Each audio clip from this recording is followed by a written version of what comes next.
देश दुनिया च वसदे पंजाबियों को खुशामदीद। मैं हरजिंदर सिंह रंधावा, तुम देख रहे हो पंजाब टैलीविजन और मेरे नाल ने डॉक्टर SP सिंह, साबका vice chancellor Guru Nanak Dev university Shri Amritsar. Doctor साहब जी आया। शुक्रिया जी।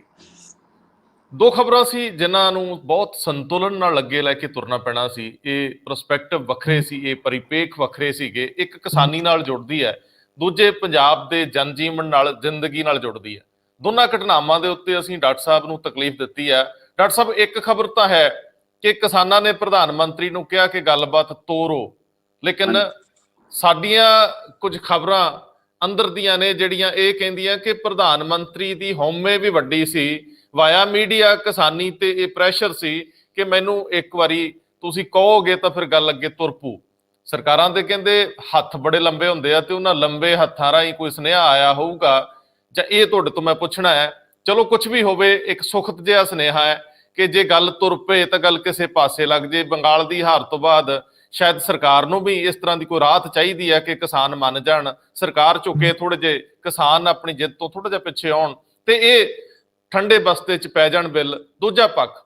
भारती जनता पार्टी की पंजाब नूं लैके राजनीति, ये सवाल मैं तुहानूं बाद च करदा, लेकिन राजनीति बड़ी तिखी आ, बहुत दिलचस्प है। अगले दिनों च इहदे दूर प्रभाव, दूरगामी असर हो सकते हैं। डॉक्टर साहब, पहला किसानी वाला मसला, तुहानूं नहीं लगता कि काफ़ी कुछ मैनुपुलेटेड आ? हालांकि असीं किसान है, किसानी नाल जुड़े आ, इत्थों दा खाने आ, साडा सारे दा सारा नज़रिया पॉजिटिव है, सकारात्मक है किसानी नूं लैके, लेकिन विच कुछ झोला जिहा पैंदा है। देखो, एक गल बड़ी स्पष्ट है कि 22 जनवरी तो लैके एक डेडलॉक जिहड़ा सी वो पैदा होया सी और उस दे विच प्राइम मिनिस्टर मोदी ने एक बारी कहा भी सी कि 2 मिनट की दूरी ते बैठे हैं, जो मर्जी गल ही जड़े मैं एक फोन कॉल दी दूरी ते हां। सो उस स्थिति तो लैके अज तक, अज जे असीं कहीए कि जेकर अज 22 मई तक बिल्कुल ही जिहड़ी है वो चुप है और वो चुप जिहड़ी है शायद जिहड़ी है सरकारां ये सोचदियां ने कि जिन्ना असीं लटकावांगे ਉਹਦੇ ਚ मूवमेंट जिहड़ी है अपने आप ही जिहड़ी है वो फेल हो जाएगी, ये थक जाएंगे, ये आपस च लड़ पैणगे, किसी ना किसी इशू दे विच फस जाएंगे ते मोर्चा जिहड़ा अंदोलन जिहड़ा वो खत्म हो जाएगा। लेकिन सरकार दियां ये जिहड़ियां गल्लां ने इन्हां दा जिहड़ा कोई प्रभाव नहीं पिया। मोर्चा जिहड़ा वो उवें दा उवें ही चल रहा है, लोगों की सपोर्ट उवें दी उवें मिल रही है और हर थां दे उत्ते एक जथेबंदक तौर दे उत्ते जिहड़ी है वो भारतीय किसान यूनियन का जिहड़ा संयुक्त मोर्चा है वो बड़ा प्रभावशाली भूमिका निभा रहा है। तो जिहड़ियां 5 जिहड़ियां ने स्टेट्स दे विच इलैक्शन होईयां ने और उन्हां दे जिहड़े नतीजे ने भावें सीधे तौर दे उत्ते तुसीं किसानी नाल ना जोड़ो, लेकिन वो भारतीय जनता पार्टी लई निराशाजनक ही नहीं शर्मनाक भी ने। लेकिन एक पासे हौमे हुंदी है और वो हौमे जिहड़ी है जिस वेले पार्लीमेंट दीयां सीटां जिहड़ियां ने वो बहुत ज़्यादा होण लोक सभा दे विच, उस वेले हौमे जिहड़ी है वो बहुत वड्डी जिहड़ी है वो इन्फ्लेट हो जाती है, वो बड़ी जिहड़ी है वध जाती है। उस गल दा शिकार जिहड़ी है भारतीय जनता पार्टी और मोदी भी जिहड़ा होया, उन्हां नूं हुण ये लगदा है कि जेकर असीं गल करिए तो कित्थों शुरू करिए ते शुरू करिए तो किवें शुरू करिए, क्योंकि एक डेडलॉक सी उस हार तो बाद बंगाल दी और अगों आने वालियां जिहड़ियां ने वो चोणां जिहड़ियां ने वो पंजाब दियां भी ने, उस तो बाद यूपी दियां भी ने, फिर मध्य प्रदेश आ जांदा है। वो सारे दा सारा जिहड़ा है वो किसानी दे तौर दे उत्ते जिहड़ा है इन्हां नूं एक खतरनाक जिहड़ी है गल नज़र आउंदी है। सो इस दे विच हमेशा ही जदों कोई अंदोलन चलदे ने ते विचकार कुछ लोग जिहड़े ने वो समझौता करवाउण दी जिहड़ा वो आधार बनदे ने और वो आधार जिहड़े ने वो बनन दे विच इस तरह प्रतीत हो रहा है जिवें केंद्रीय सरकार ने अपने बंदे विच पा के संयुक्त मोर्चा नूं इस गल दे उत्ते मना लिया है कि तुसीं जिहड़ा एक वारी गल शुरू करन दी गल कहो ते असीं गल जिहड़ी है वो शुरू जिहड़ी है करके तुहाडी गल जिहड़ी है वो मुका लवांगे। जे इह भी गल जिहड़ी है ईगो सैटिस्फाई होण दा मसला, ईगो सैटिस्फाई होण दा मसला, ये पहली स्टैप है ईगो सैटिस्फाई होण दा। जे इदों अगे भी समझिया जाए तो अंदाजा ये लाया जा सकता है कि शायद विचों काफ़ी हद तक गल जिहड़ी है वो मुक गई होवेगी, तां ही जिहड़ी है वो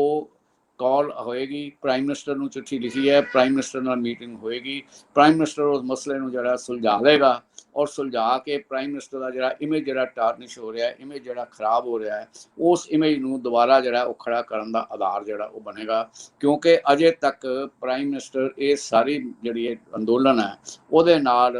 ਸਿੱਧੇ ਤੌਰ ਤੇ ਕਿਤੇ ਵੀ ਨਹੀਂ ਜੁੜਿਆ। ਸੋ ਇਹ ਜਿਹੜੀ ਹੈ ਲੱਗਦਾ ਇਹ ਹੈ ਕਿ ਇਸ ਪੱਤਰ ਤੋਂ ਬਾਅਦ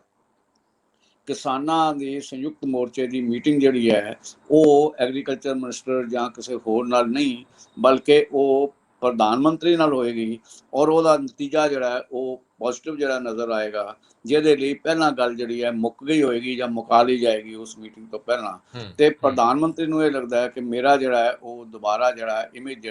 ਜਿਹੜਾ ਕਿਸਾਨੀ ਦੇ ਵਿੱਚ ਡਿੱਗ ਰਿਹਾ ਹੈ, ਜਿਸ ਦੇ ਨਾਲ ਜਿਹੜਾ ਉਹ ਰਾਜਨੀਤਿਕ ਤੌਰ ਦੇ ਉੱਤੇ ਵੀ ਔਰ ਜਿਹੜਾ ਉਹ ਭਾਵਨਾਤਮਕ ਤੌਰ ਦੇ ਉੱਤੇ ਵੀ ਜਿਹੜਾ ਹੈ ਉਹ ਕਾਫੀ ਟਾਰਨਿਸ਼ ਹੋ ਰਿਹਾ ਹੈ, ਉਸ ਇਮੇਜ ਨੂੰ ਜਿਹੜਾ ਦੁਬਾਰਾ ਜਿਹੜਾ ਉਹ ਰਿਹੈਬਿਲਿਟੇਟ ਕਰ ਸਕਦੇ ਹਾਂ। ਸੋ ਇਹ ਗੱਲ ਕਹੀ ਜਾਏ ਕਿ ਇਹ ਇੱਕ ਅੰਦਾਜ਼ਾ ਲੱਗ ਸਕਦਾ ਹੈ ਕਿ ਇੱਕ ਬਣੀ ਬਣਾਈ ਯੋਜਨਾ ਤਹਿਤ ਕਿਸਾਨੀ ਅੰਦੋਲਨ ਦੀਆਂ ਮੰਗਾਂ ਜਿਹੜੀਆਂ ਨੇ ਸੰਯੁਕਤ ਕਿਸਾਨ ਮੋਰਚੇ ਦੀਆਂ ਇੱਛਾਵਾਂ ਅਨੁਸਾਰ ਪੂਰੀ ਕਰ ਲਈ ਜਾਏਗੀ ਔਰ ਇਸ ਨੂੰ ਅਸੀਂ ਸਕਾਰਾਤਮਕ ਵੀ ਕਹਿ ਸਕਦੇ ਹਾਂ। ਪਰ ਇਹ ਗੱਲ ਵੀ ਮੰਨ ਲਓ ਕਿ ਇਸ ਦੇ ਵਿੱਚ ਬੀਜੇਪੀ ਨੇ ਆਪਣੀ ਹਉਮੈ ਜਿਹੜੀ ਉਹ ਨਹੀਂ ਛੱਡੀ, ਜਦੋਂ ਕਿ ਇੰਨੀਆਂ ਜ਼ਿਆਦਾ ਜਿਹੜੀਆਂ ਨੇ ਉਹ ਕਿਸਾਨ ਸ਼ਹੀਦ ਵੀ ਹੋਏ ਨੇ, ਇੰਨੇ ਜ਼ਿਆਦਾ ਨੁਕਸਾਨ ਵੀ ਹੋਏ ਨੇ। ਉਹਨਾਂ ਨੇ ਸਰਦੀ ਵੀ ਚੱਲੀ ਹੈ, ਸਰਦੀਆਂ ਦੀ ਬਾਰਿਸ਼ ਵੀ ਚੱਲੀ ਹੈ, ਗਰਮੀਆਂ ਵੀ ਚੱਲ ਰਹੇ ਨੇ, ਗਰਮੀਆਂ ਦੇ ਤੂਫਾਨ ਵੀ ਸਾਹਮਣਾ ਕਰ ਰਹੇ ਨੇ ਔਰ ਇੰਨਾ ਕੁਝ ਵਾਪਰਨ ਦੇ ਬਾਵਜੂਦ ਕੇਂਦਰ ਸਰਕਾਰ ਆਪਣਾ ਜਿਹੜਾ ਅੜੀਅਲ ਵਤੀਰਾ ਜਿਹੜਾ ਹੈ ਉਹ ਸੌਖਾ ਛੱਡਣ ਨੂੰ ਤਿਆਰ ਨਹੀਂ। ਕਦੀ ਖਾਲਿਸਤਾਨੀ ਦੀ ਗੱਲ ਹੋ ਜਾਏਗੀ, ਕਦੀ ਅੱਤਵਾਦੀ ਹੋ ਜਾਏਗੀ, ਕਦੀ ਚੀਨ ਦੀ ਗੱਲ ਹੋ ਜਾਏਗੀ, ਕਦੀ ਕਮਿਊਨਿਸਟਾਂ ਦੀ ਗੱਲ ਹੋ ਜਾਏਗੀ, ਕਦੀ ਜਿਹੜੀ ਹੈ ਉਹ ਪੰਜਾਬ ਦੀ ਹੋ ਜਾਏਗੀ, ਕਦੀ ਸਿੱਖਾਂ ਦੀ ਹੋ ਜਾਏਗੀ, ਕਦੀ ਹਰਿਆਣਾ ਤੇ ਪੰਜਾਬ ਦੀ ਹੋਏਗੀ। ਉਹ ਸਾਰੇ ਹੱਥਕੰਡੇ ਜਿਹੜੇ ਨੇ ਔਰ ਵਰਤੇ ਔਰ ਉਹਦੇ 'ਚ 26 ਜਨਵਰੀ ਨੂੰ ਜੋ ਕੁਝ ਡਰਾਮਾ ਜਿਹੜਾ ਕੀਤਾ ਗਿਆ ਉਸ ਦੇ ਨਾਲ ਲੱਗਦਾ ਸੀ ਕਿ ਜਿਵੇਂ ਇਹ ਅੰਦੋਲਨ ਫੇਲ ਕਰ ਦੇਣਾ, ਉਹ ਵੀ ਉਹਨਾਂ ਦੀ ਜਿਹੜੀ ਹੈ ਉਹ ਸਫਲ ਨਹੀਂ ਹੋਏ। ਸਾਰੀਆਂ ਏਜੰਸੀਆਂ ਦੇ ਕੰਮ ਵੀ ਨਹੀਂ ਹੋਏ ਔਰ ਹੁਣ ਵੀ ਕਿਸਾਨੀ ਮੋਰਚੇ ਨੂੰ ਕਰੋਨਾ ਨਾਲ ਜੋੜ ਕੇ ਵੀ ਜਿਹੜਾ ਪੇਸ਼ ਕੀਤਾ ਜਾ ਰਿਹਾ ਹੈ। ਔਰ ਇਹ ਸਾਰੀ ਸਥਿਤੀ ਦੇ ਵਿੱਚ ਜੇ ਇਹ ਅਸੀਂ ਕਹੀਏ ਕਿ ਪ੍ਰਾਈਮ ਮਿਨਿਸਟਰ ਮੋਦੀ ਦਾ ਜਿਹੜਾ ਇਮੇਜ ਜਿਹੜਾ ਹੈ ਉਹਨੂੰ ਦੁਬਾਰਾ ਰਿਹੈਬਿਲਿਟੇਟ ਕਰਨ ਦਾ ਇੱਕ ਪ੍ਰੋਸੈਸ ਸ਼ੁਰੂ ਹੋਇਆ ਹੈ, ਉਸ ਪ੍ਰੋਸੈਸ ਦਾ ਪਹਿਲਾ ਪੜਾਅ ਜਿਹੜਾ ਹੈ ਉਹ ਸੰਯੁਕਤ ਕਿਸਾਨ ਮੋਰਚੇ ਵੱਲੋਂ ਪੱਤਰ ਜਾਣਾ। ਉਸ ਤੋਂ ਬਾਅਦ ਇਹ ਉਮੀਦ ਕੀਤੀ ਜਾ ਸਕਦੀ ਹੈ, ਜੇ ਤੁਸੀਂ ਰਾਜਨੀਤਿਕ ਤੌਰ ਤੇ ਵਿਸ਼ਲੇਸ਼ਣ ਕਰਦੇ ਹੋ, ਕਿ ਇਹ ਅੰਦੋਲਨ ਜਿਹੜਾ ਹੈ ਇਹ ਹੁਣ ਹੱਲ ਹੋਣ ਦੇ ਆਸਾਰ ਜਿਹੜੇ ਨੇ ਬਣੇ ਨੇ ਔਰ ਉਹ ਅੜਿੱਕਾ ਵੀ ਖਤਮ ਹੋਏਗਾ ਔਰ ਅੜਿੱਕਾ ਖਤਮ ਹੋਣ ਦੇ ਨਾਲ ਨਾਲ ਬਾਕੀ ਤਾਂ ਸਾਰੀਆਂ ਗੱਲਾਂ ਈਗੋ ਦੀਆਂ ਨੇ। ਅੱਗੇ ਵੀ ਸੁਪਰੀਮ ਕੋਰਟ ਨੇ ਉਹ ਰੋਕੇ ਨੇ, ਉਸ ਨੂੰ ਕੋਈ ਹੋਰ ਢੰਗ ਨਾਲ ਜਿਹੜਾ ਰੋਕ ਲੈਣਗੇ, ਵਿਡਰਾ ਕਰ ਲੈਣਗੇ, ਅਮੈਂਡਮੈਂਟ ਹੋ ਜਾਏਗੀ, ਉਹਦੇ ਕੋਈ ਨਾ ਕੋਈ ਜਿਹੜੀਆਂ ਸ਼ਬਦਾਵਲੀਆਂ ਦੇ ਫਰਕ ਹੋਣਗੇ। ਲੇਕਿਨ ਇੱਕ ਗੱਲ ਪੱਕੀ ਹੈ ਕਿ ਪਰ ਲੌਂਗ ਪੀਰੀਅਡ ਜਿਹੜਾ ਹੈ ਉਹ ਇਹ ਲਾਗੂ ਨਹੀਂ ਹੋਣਗੇ ਔਰ ਇਹ ਜਦੋਂ ਲਾਗੂ ਹੋਣਗੇ ਉਸ ਵੇਲੇ ਦੇ ਵਿੱਚ ਅਮੈਂਡਮੈਂਟ ਜਿਹੜੀਆਂ ਨੇ ਉਹ ਕਰ ਲਈਆਂ ਜਾਣਗੀਆਂ। ਭਾਵੇਂ ਉਹਨੂੰ ਨਵਾਂ ਕਾਨੂੰਨ ਕਹਿ ਦਿਓ ਤੇ ਭਾਵੇਂ ਉਹਨੂੰ ਸੋਧਾਂ ਦਾ ਕਹਿ ਲਓ, ਨੈਟ ਰਿਜ਼ਲਟ ਹੋਏਗਾ ਕਿ ਕਿਸਾਨਾਂ ਦੀਆਂ ਜਿਹੜੀਆਂ ਮੰਗਾਂ ਨੇ ਉਹਨੂੰ ਮੰਗ ਲਿਆ ਜਾਏਗਾ ਔਰ ਇਸ ਨੂੰ ਜਿੱਤ ਵੀ ਸਮਝਣੀ ਚਾਹੀਦੀ ਹੈ।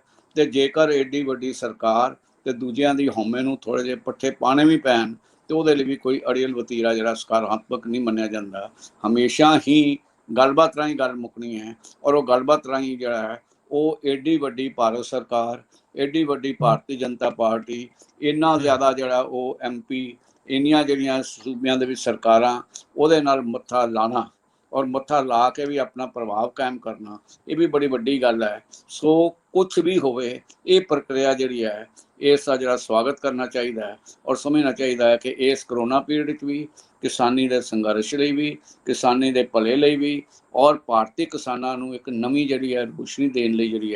ਇਹ ਜਿਹੜੀ ਹੈ ਪੱਤਰ ਜਿਹੜਾ ਹੈ ਇੱਕ ਆਗਾਜ਼ ਜਿਹੜਾ ਹੋਏਗਾ। ਮੈਂ ਡਾਕਟਰ ਸਾਹਿਬ ਕਿਉਂਕਿ ਇਹਦੇ ਚ ਇੱਕ ਪਹਿਲੂ ਜਿਹੜਾ ਮੈਂ ਲੈਣਾ ਹੈ, ਲੇਕਿਨ ਉਹਨੂੰ ਮੈਂ ਲਾਸਟ ਵਿੱਚ ਲਵਾਂਗਾ ਕਿ ਕੀ ਜਦੋਂ ਇਹ ਪੂਰੇ ਦਾ ਪੂਰਾ ਅੰਦੋਲਨ ਪੀਕ ਤੇ ਸੀ, ਪੰਜਾਬ ਪੂਰੀ ਤਰ੍ਹਾਂ ਨਾਲ ਖੜਾ ਸੀ ਔਰ ਲੱਖਾਂ ਦੀ ਤਾਦਾਦ ਚ ਲੋਕ ਸੀਗੇ, ਗੱਲਬਾਤ ਸਿਖਰ ਤੇ ਸੀ, ਕੈਮਰਿਆਂ ਦੀ ਚੱਕਾਚੌਂਧ ਸੀ, ਜਦੋਂ ਮੀਟਿੰਗ ਹੁੰਦੀ ਸੀ ਬਾਹਰ ਹਜ਼ਾਰ ਕੈਮਰਾ ਤੁਰਿਆ ਫਿਰਦਾ ਸੀ, ਉਸ ਵੇਲੇ ਜੇਕਰ ਕਿਸਾਨੀ ਲੀਡਰਸ਼ਿਪ ਕੁਝ ਫੈਸਲੇ ਠੀਕ ਹੋਰ ਤਰੀਕੇ ਨਾਲ ਲੈਂਦੀ, ਹਾਲਾਂਕਿ ਮੈਂ ਇੱਥੇ ਟਿੱਪਣੀ ਨਹੀਂ ਕਰਦਾ, ਮੈਂ ਤੁਹਾਡੀ ਟਿੱਪਣੀ ਲਾਸਟ ਵਿੱਚ ਲੈਣੀ, ਲੇਕਿਨ ਉਸ ਤੋਂ ਪਹਿਲਾਂ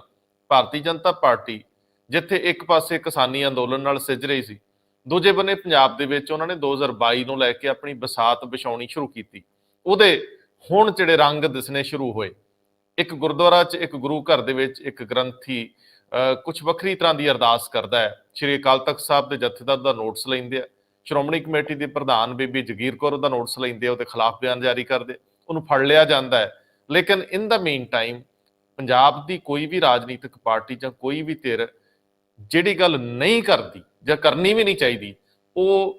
ਸਾਂਪਲਾ ਸਾਹਿਬ ਜਿਹੜੇ ਐਸਸੀ ਕਮਿਸ਼ਨ ਦੇ ਚੇਅਰਮੈਨ ਨੇ, ਭਾਰਤੀ ਜਨਤਾ ਪਾਰਟੀ ਦੇ ਪੰਜਾਬ 'ਚ ਚਿਹਰੇ ਨੇ, ਉਹ ਆ ਕੇ ਪ੍ਰੈਸ ਕਾਨਫਰੰਸ 'ਚ ਕਹਿੰਦੇ ਆ ਕਿ ਇਹ ਜ਼ਿਆਦਤੀ ਆ, ਇਹ ਨਹੀਂ ਫੜਿਆ ਜਾਣਾ ਚਾਹੀਦਾ ਸੀ। ਇਹ ਰਾਜਨੀਤੀ ਹੁਣ ਗੁੰਝਲਦਾਰ ਹੋਊਗੀ। ਪਹਿਲਾਂ ਤਾਂ ਦਲਿਤ ਮੁੱਖ ਮੰਤਰੀ, ਅਨੁਸੂਚਿਤ ਜਾਤੀਆਂ 'ਚੋਂ ਮੁੱਖ ਮੰਤਰੀ ਬਣਾਉਣ ਦੀ ਗੱਲ ਸੀ, ਲੇਕਿਨ ਹੁਣ ਇਹ ਰਾਜਨੀਤੀ ਕੁਝ ਟੇਢੀ, ਜਿਹੜੀ ਪੰਜਾਬ ਦੇ ਭਾਈਚਾਰੇ ਨੂੰ ਬਾਹਰ ਨਹੀਂ ਖਾਂਦੀ, ਜਿਹਦੇ ਨਾਲ ਅਸੀਂ ਬੜਾ ਝੇਲਿਆ। ਪੰਜਾਬ ਲਗਭਗ 10 ਸਾਲਾਂ ਤੋਂ ਇਹੀ ਝੇਲੀ ਜਾਂਦਾ 2015 ਤੋਂ ਬਾਅਦ। ਦੇਖੋ, ਜਿਹੜੀ ਇਹ ਮੂਵ ਜਿਹੜੀ ਹੈ, ਇਹ ਆਪਣੇ ਆਪ ਵਿੱਚ ਇੱਕ ਪਾਰਟ ਆਫ ਸਟ੍ਰੈਟਜੀ ਜਿਹੜੀ ਹਰ ਪੋਲੀਟੀਕਲ ਪਾਰਟੀ ਕੋਈ ਨਾ ਕੋਈ ਮੌਕਾ ਲੱਭਦੀ ਹੈ, ਕਿਉਂਕਿ ਇਸ ਵੇਲੇ ਪੰਜਾਬ ਦੇ ਵਿੱਚ ਬੀਜੇਪੀ ਦੀ ਕੋਈ ਧਰਾਤਲ ਨਹੀਂ ਹੈ ਔਰ ਬੀਜੇਪੀ ਕਿਸੇ ਵੀ ਧਿਰ ਦੇ ਨਾਲ ਜਿਹੜਾ ਹੈ ਉਹ ਨਾਲ ਨਹੀਂ ਹੋ ਸਕਦੀ। ਕਿਸਾਨੀ ਦੇ ਮਸਲੇ ਨੂੰ ਇੱਕ ਪਾਸੇ ਰੱਖ ਕੇ ਵੀ, ਤੇ ਵੈਸੇ ਵੀ ਬੀਜੇਪੀ ਦਾ ਜਿਹੜਾ ਸਾਰੇ ਭਾਰਤ ਵਿੱਚ ਜਿਹੜਾ ਮਿਨੋਰਟੀਜ਼ ਦੇ ਵਿਰੋਧੀ ਜਿਹੜਾ ਏਜੰਡਾ ਹੈ, ਜਿਹੜਾ ਉਹ ਤੁਸੀਂ ਇਹ ਕਹਿ ਲਓ ਕਿ ਵੱਖ-ਵੱਖ ਜਾਤਾਂ ਤੋਂ ਵੱਖਰਾ ਇੱਕ ਪਰਟੀਕੂਲਰ ਜਿਹੜੀ ਹੈ ਜਾਤ ਨੂੰ ਜਿਹੜੀ ਹੈ ਪ੍ਰੋਜੈਕਸ਼ਨ ਕਰਨ ਵਾਲਾ ਹੈ, ਉਸ ਦੇ ਵਿੱਚ ਪੰਜਾਬ ਦੇ ਵਿੱਚ ਉਹ ਆਪਣੀ ਜ਼ਮੀਨ ਜਿਹੜੀ ਹੈ ਉਹ ਤਲਾਸ਼ਣ ਦੀ ਗੱਲ ਹੈ। ਇਹ ਗੱਲ 'ਚ ਕੋਈ ਸ਼ੱਕ ਨਹੀਂ ਕਿ ਪੰਜਾਬ ਦੇ ਵਿੱਚ ਅਜੇ ਵੀ ਇੰਨੀ ਵੱਡੀ ਗਿਣਤੀ ਦੇ ਵਿੱਚ ਦਲਿਤ ਭਾਈਚਾਰਾ ਹੋਣ ਦੇ ਬਾਵਜੂਦ ਉਹਨਾਂ ਦੀ ਲੀਡਰਸ਼ਿਪ ਜਿਹੜੀ ਹੈ ਉੱਥੇ ਕੋਈ ਅਬਰਜ ਨਹੀਂ ਹੋ ਰਹੀ, ਜਿਹੜੀ ਕਿ ਸਾਰੇ ਉੱਤਰ ਭਾਰਤ ਵਿੱਚ ਜਿਹੜੀ ਹੈ ਉਹ BSP ਜਿਹੜੀ ਸੀ ਉਹਦੀ ਸਾਰੀ ਭੂਮਿਕਾ ਯੂਪੀ 'ਚ ਇੰਨੀ ਪ੍ਰਭਾਵਸ਼ਾਲੀ ਹੋਣ ਤੋਂ ਬਾਅਦ, ਜਿੱਥੋਂ ਜਨਮੀ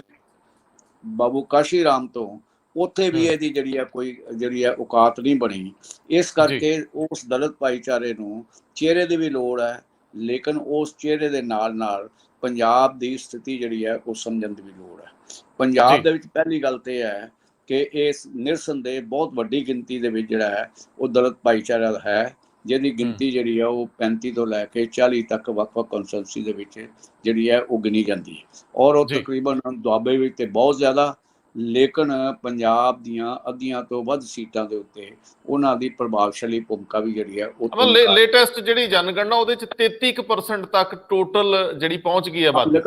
ਲੇਕਿਨ ਕੁਝ ਕੌਂਸਟੀਟਿਊਂਸੀ ਚ 40% ਤੱਕ ਵੀ ਹੈ, ਕੁਝ ਚ 59% ਤੱਕ ਸਰ ਗੁਰੂ ਹਰਸਾਏ ਚ ਟੋਟਲ 59% ਤੱਕ ਚਲੇਗੀ ਜੀ। ਸੋ ਇਸ ਸਥਿਤੀ ਦੇ ਵਿੱਚ ਇਹ ਵੋਟ ਬੈਂਕ ਦਾ ਆਧਾਰ ਜਿਹੜਾ ਉਹ ਬੜਾ ਚੰਗਾ ਆਧਾਰ ਹੈ। ਉਹਦੇ ਵਿੱਚ ਪਹਿਲਾਂ ਤੇ ਭਾਰਤੀ ਜਨਤਾ ਪਾਰਟੀ ਨੂੰ ਆਪਣਾ ਇਮੇਜ ਜਿਹੜਾ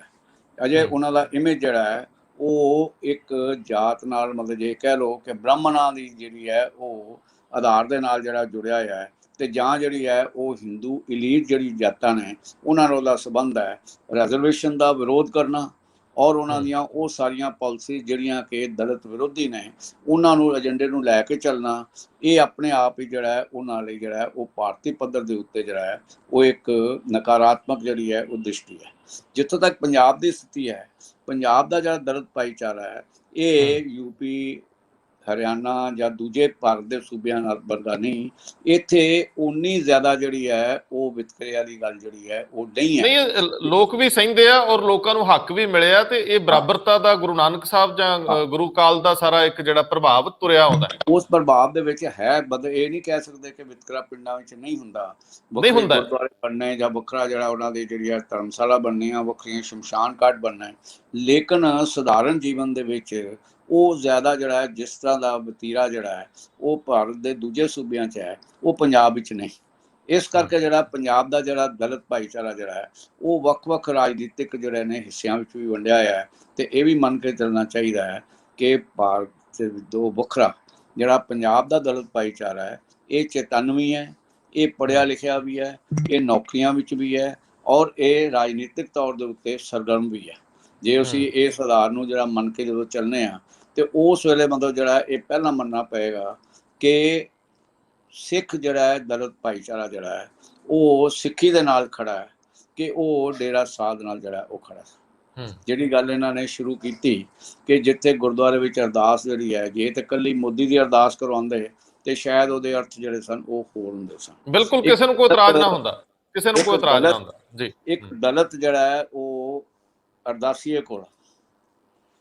ਅਰਦਾਸ ਜਿਹੜੀ ਹੈ ਉਹ ਮੋਦੀ ਦੇ ਨਾਲ ਹੀ ਜਿਹੜੀ ਹੈ ਉਹ ਰਾਮ ਰਹੀਮ ਦੀ ਜਿਹੜੀ ਹੈ ਕਰਵਾਉਣੀ, ਉਹਦਾ ਮਤਲਬ ਇਹ ਹੈ ਕਿ ਇਹ ਮੈਸੇਜ ਜਿਹੜਾ ਹੈ ਇਹ ਦਲਿਤ ਭਾਈਚਾਰਾ ਦਾ ਨਹੀਂ ਹੈ, ਡੇਰਾ ਸਾਧ ਜਿਹੜਾ ਹੈ ਉਹਦੇ ਭਾਈ ਜਿਹੜੇ ਪ੍ਰੇਮੀ ਨੇ ਉਹ ਤੇ ਦਲਿਤ ਦੇ ਉਹ ਤੇ ਜਿਹੜੇ ਬੀਜੇਪੀ ਜਿਹੜੇ ਨੇ ਇਕੱਠੇ ਹੋਣਾ ਚਾਹੁੰਦੀ ਹੈ, ਜਿਸ ਕਰਕੇ ਮੰਨ ਲਿਆ ਜਾਏ ਕਿ ਉਹ ਆਪਣਾ ਸੈਗਮੈਂਟ ਪਹਿਲਾਂ ਹੀ ਜਿਹੜਾ ਉਹ ਛੋਟਾ ਕਰ ਲਿਆ। ਤੇ ਜੇ ਅਸੀਂ ਉਵੇਂ ਦੇਖੀਏ ਤੇ ਉਹਦਾ ਪ੍ਰਭਾਵ ਜਿਹੜਾ ਹੈ ਉਹ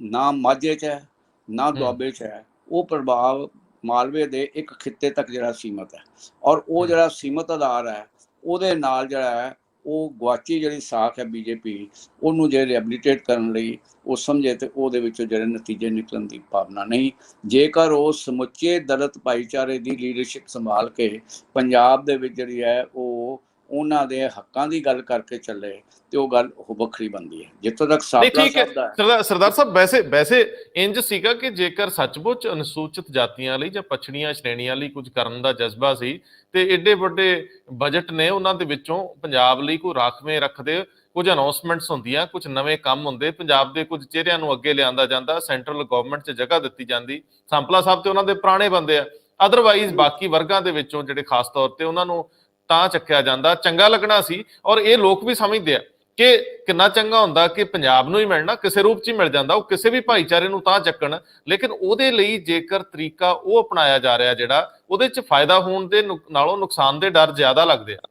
ਦੇਖੋ, ਜਿਹੜੀ ਅਸਲੀ ਗੱਲ ਜਿਹੜੀ ਹੈ ਉਹ ਹੈ ਕਿ ਜਿਹੜੀ ਪੰਜਾਬ ਦੇ ਵਿੱਚ ਵਿਸ਼ੇਸ਼ ਤੌਰ ਤੇ ਸਿੱਖ ਭਾਈਚਾਰੇ ਦੇ ਵਿੱਚ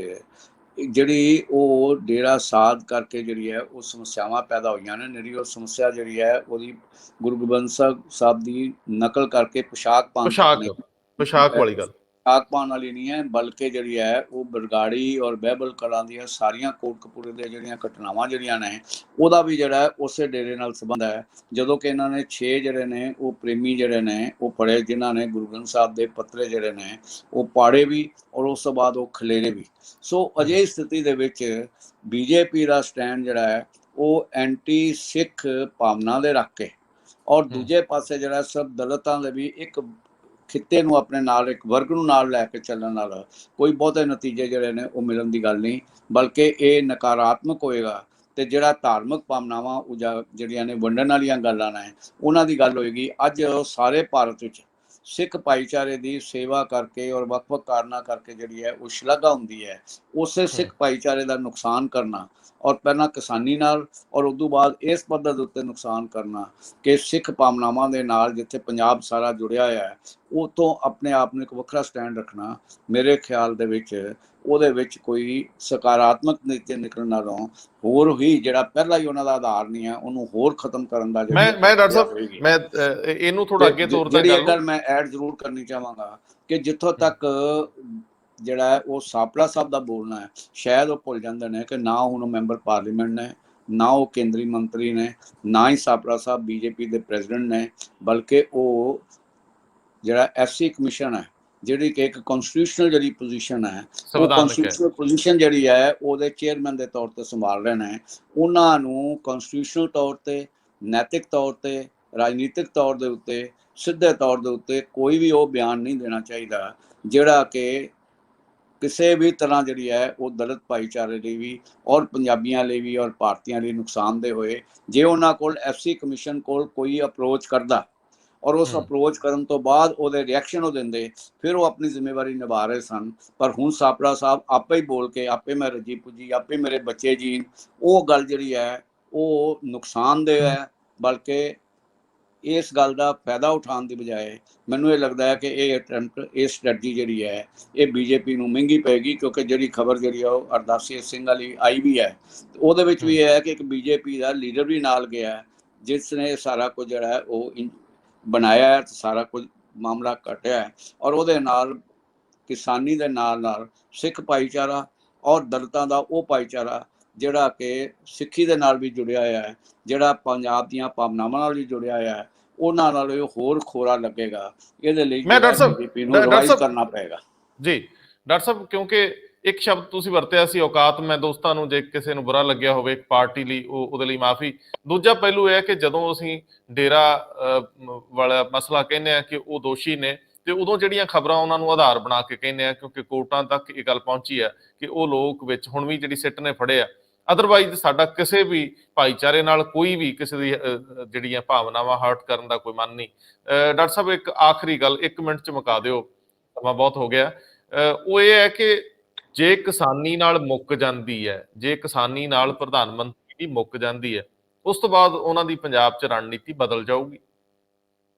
ਦੇਖੋ ਜਿਹੜੀ ਉਹਨਾਂ ਨੇ ਜੇ ਗੱਲ ਮੁਕਾ ਰਹੇ ਨੇ ਤੇ ਉਹ ਮੁਕਾ ਵੀ ਇਸੇ ਕਰਕੇ ਰਹੇ ਨੇ ਕਿ ਸਾਡਾ ਦੁਬਾਰਾ ਜਿਹੜਾ ਹੈ ਉਹ ਥਾਂ ਜਿਹੜਾ ਬਣੇ, ਔਰ ਮੋਦੀ ਉਹਨਾਂ ਨੂੰ ਸਾਹਮਣੇ ਲਿਆ ਕੇ ਜੇਕਰ ਮੋਦੀ ਸਾਹਿਬ ਦੀ ਜਿਹੜੀ ਹੈ ਇਹ ਵੀ ਹੋ ਸਕਦਾ ਕਿ ਸੰਯੁਕਤ ਕਿਸਾਨ ਮੋਰਚਾ ਮੋਦੀ ਸਾਹਿਬ ਦਾ ਬਾਅਦ ਹੀ ਧੰਨਵਾਦ ਵੀ ਕਰਨ ਸਭ ਕੁਝ ਮੰਨਣ ਲਈ, ਉਹਦੇ ਲਈ ਰਿਹੈਬਿਲਿਟੇਸ਼ਨ ਦਾ ਪ੍ਰੋਸੈਸ ਜਿਹੜਾ ਹੋਏਗਾ, ਲੇਕਿਨ ਉਸ ਦੇ ਨਾਲ ਫਿਰ ਪ੍ਰੋ ਪੰਜਾਬ, ਪ੍ਰੋ ਪੰਜਾਬੀਅਤ, ਪ੍ਰੋ ਪੰਜਾਬੀ ਭਾਸ਼ਾ, ਇਹ ਸਾਰਾ ਕੁਝ ਉਹਨਾਂ ਨੂੰ ਇਮੇਜ ਬਣਾਉਣਾ ਪਏਗਾ ਜੇ ਪੰਜਾਬ ਦੇ ਵਿੱਚ ਜਿਹੜਾ ਹੈ ਦੁਬਾਰਾ ਪੈਰ ਜਿਹੜੇ ਨੇ ਉਹ ਲਾਣੇ ਹੋਣ। ਇਹ ਵੱਖਰੀ ਗੱਲ ਹੈ ਕਿ ਹੁਣ ਭਾਰਤੀ ਜਨਤਾ ਪਾਰਟੀ ਪੰਜਾਬ ਵਿਰੋਧੀ ਜਾਂ ਪੰਜਾਬੀ ਵਿਰੋਧੀ ਕੋਈ ਕਾਰਵਾਈਆਂ ਨਹੀਂ ਕਰਦੀ, ਪਰ ਰਾਸ਼ਟਰੀ ਪੱਧਰ ਤੇ ਜੋ ਕਾਰਵਾਈਆਂ ਹੁੰਦੀਆਂ ਨੇ ਉਹ ਕਾਰਵਾਈਆਂ ਦੇ ਵਿੱਚ ਖੇਤਰੀ ਭਾਸ਼ਾਵਾਂ ਨੂੰ ਜਿਹੜਾ ਹੈ ਉਹ ਖੋਰਾ ਲੱਗਣ ਦਾ ਜਿਹੜਾ ਆਧਾਰ ਬਣਦਾ ਹੈ ਉਹਨੂੰ ਉਹ ਚੋਂ ਟਰਾ ਨਹੀਂ ਸਕਦੇ, ਉਹ ਵੀ ਤਬਦੀਲੀਆਂ ਕਰਨੀਆਂ ਪੈਣਗੀਆਂ। ਪੰਜਾਬ ਦੇ ਵਿੱਚ ਦੁਬਾਰਾ ਪੈਰ ਲਾਉਣ ਲਈ ਉਹਨਾਂ ਨੂੰ ਬਹੁਤ ਵੱਡੀ ਮਿਹਨਤ ਕਰਨੀ ਪਏਗੀ, ਔਰ ਉਹ ਮਿਹਨਤ ਜਿਹੜੀ ਹੈ ਉਹ ਸਿਰਫ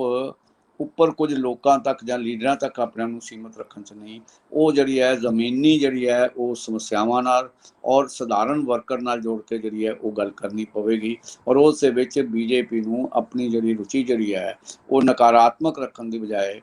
ਪੰਜਾਬ ਲਈ, ਸਿੱਖ ਭਾਈਚਾਰੇ ਲਈ, ਵੱਖ-ਵੱਖ ਜਿਹੜੀਆਂ ਨੇ ਸ਼੍ਰੇਣੀਆਂ ਲਈ, ਦਲਿਤ ਭਾਈਚਾਰੇ ਲਈ ਇੱਕ ਸਕਾਰਾਤਮਕ ਜਿਹੜੀ ਹੈ ਉਹ ਸਟ੍ਰੈਟਜੀ ਜਿਹੜੀ ਹੈ ਬਣਾਉਣੀ ਪਏਗੀ। ਜੀ ਜੀ ਡਾਕਟਰ ਸਾਹਿਬ, ਸਕਾਰਾਤਮਕ ਜਿਹੜਾ ਐਟੀਟਿਊਡ ਜਿਹੜਾ ਹੈ ਉਹ ਦੁਬਾਰਾ ਬੀਜੇਪੀ ਨੂੰ ਇਸ ਥੋੜੇ ਪੀਰੀਅਡ ਦੇ ਵਿੱਚ ਐਸਟੈਬਲਿਸ਼ ਕਰ ਜਾਏ ਤੇ ਕੋਈ ਬਹੁਤ ਵੱਡੀ ਹੈਰਾਨੀ ਜਿਹੜੀ ਨਹੀਂ ਹੈ, ਪਰ ਜੇ ਸਮਝੀਏ ਕਿ ਆਪਣੇ ਬਲਬੂਤੇ ਜਿਹੜੀ ਹੈ ਉਹ ਸਰਕਾਰ ਪੰਜਾਬ 'ਚ ਬਣਾ ਲਾਂਗੀ, ਉਹਦੇ ਜਿਹੜੇ ਨੇ ਕੋਈ ਵੀ ਚਾਂਸ ਜਿਹੜੇ ਨੇ ਉਹ ਨਜ਼ਰ ਨਹੀਂ ਆਉਂਦੇ। ਡਾਕਟਰ ਸਾਹਿਬ ਬਹੁਤ ਧੰਨਵਾਦ। ਅਦਰਵਾਈਜ਼ ਮੈਂ ਸੰਪਲਾ ਸਾਹਿਬ ਨੂੰ ਸਿਆਣਾ ਸਮਝਦਾ ਹੈ, ਔਰ ਮੈਨੂੰ ਇਹ ਵੀ ਪਤਾ ਹੈ ਕਿ ਉਹ ਪੰਜਾਬ ਨੂੰ, ਪੰਜਾਬ ਦੇ ਕਲਚਰ ਨੂੰ ਜਾਣਦੇ ਨੇ, ਇੱਥੇ ਹੀ ਜੰਮੇ ਪਲੇ ਤੇ ਇੱਥੇ ਹੀ ਉਹਨਾਂ ਨੇ ਆਪਣਾ ਸਾਰਾ ਸਿਆਸੀ ਕੈਰੀਅਰ ਅੱਗੇ ਵਧਾਇਆ। ਸੋ ਉਹਨਾਂ ਤੋਂ ਵੱਧ ਕੌਣ ਜਾਣਦਾ ਪੰਜਾਬ ਦੇ ਕਲਚਰ ਨੂੰ। ਮੇਰੇ ਖਿਆਲ ਉਹ ਸਮਝਦੇ ਹੋਣਗੇ ਕਿ ਪਰਿਸਥਿਤੀਆਂ ਨੂੰ ਉੱਥੋਂ ਤੱਕ ਨਾ ਜਾਣ ਦਿੱਤਾ ਜਾਵੇ ਜਿੱਥੇ ਜਾ ਕੇ ਮੁੜ ਕੇ ਇਸ ਪੰਜਾਬ ਦੇ ਕਲਚਰ ਤੇ ਕੋਈ ਅਸਰ ਪਵੇ। ਡਾਕਟਰ ਸਾਹਿਬ ਬਹੁਤ ਮਿਹਰਬਾਨੀ, ਬਹੁਤ ਧੰਨਵਾਦ। ਸ਼ੁਕਰੀਆ।